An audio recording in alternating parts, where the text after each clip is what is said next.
'Twas the night before Christmas, and all through the house not a creature was stirring, not even a mouse. The stockings were hung by the chimney with care, in hopes that St. Nicholas soon would be there. Children were nestled all snug in their beds, while visions of sugar plums danced in their heads. And Mama in her kerchief, and I in my cap, well, we just settled down for a long winter's nap. When out on the lawn there arose such a clatter, I sprang from my bed to see what was the matter. Away to the window I flew like a flash, tore open the shutters, and threw up the sash. The moon on the breast of the new fallen snow gave the luster of midday to objects below. When what to my wondering eyes should appear but a miniature sleigh with 8 tiny reindeer, with a little old driver so lively and quick, I knew in a moment it must be St. Nick.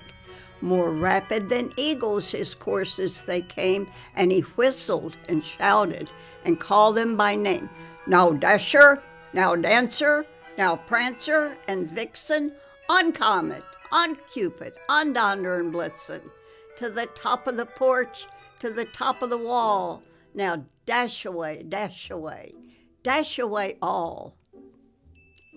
As dry leaves as before the wild hurricane fly, when they meet with an obstacle mount to the sky, so up to the housetop his courses they flew, with a sleigh full of toys, and old St. Nick too. And then, in a twinkling, I heard on the roof the prancing and pawing of each little hoof. And as I drew in my head and was turning around, down the chimney St. Nicholas came with a bound. He was dressed all in fur from his head to his foot, and his clothes were all tarnished with ashes and soot. A bundle of toys he had flung on his back, and he looked like a peddler just opening his pack. His eyes, how they twinkled, his dimples, how merry. His cheeks were like roses, his nose like a cherry. His droll little mouth was drawn up like a bow, and the beard on his chin was as white as the snow. The stump of a pipe he held tight in his teeth, and the smoke, it encircled his head like a wreath. He had a broad face and a little round belly that shook when he laughed like a bowl full of jelly. He was chubby and plump, a right jolly old elf, and I laughed when I saw him in spite of myself. But a wink of his eye and a twist of his head soon gave me to know I had nothing to dread, for he spoke not a word, but went straight to his work.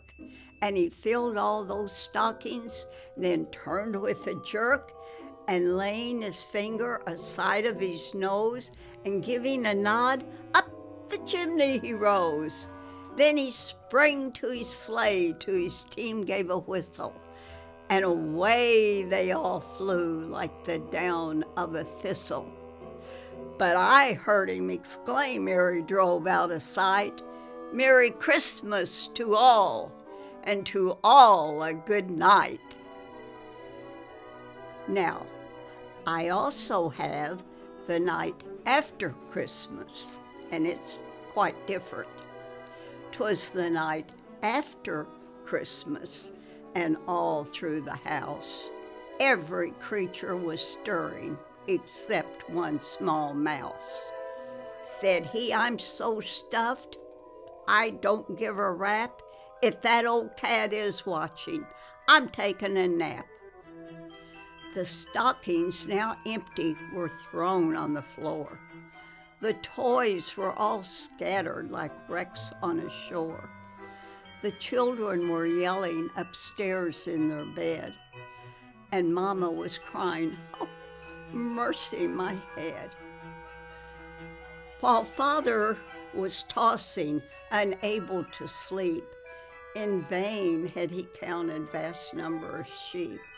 And poor Grandma, she was trying to find rest. For Grandma, distracted, was doing her best to restore peace and quiet so she could find rest. But out in the doghouse, lying snug, warm, and dry, old Rover thought with a chuckle, "Merry Christmas, my eye."